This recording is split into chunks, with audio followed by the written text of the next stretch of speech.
A duniya a Zinariya Hausa TV duk sati ranar Laraba karfe 8 agogon Najeriya, Nijar, kamar da Chadi.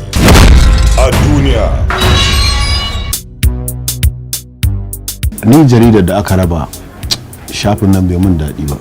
Sai nake ganin kamar kanin labaran zai daidai da bukatar ka.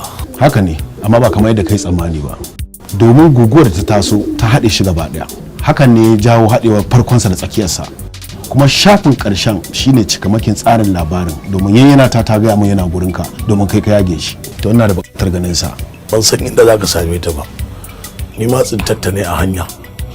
Na karanta shafin da ya dace kuma na jifa da ita. Ubanta kenan. Na gane ta yanda hadirin ya taso, wataƙila ma ta haka ruwan zai sauka. A duniya.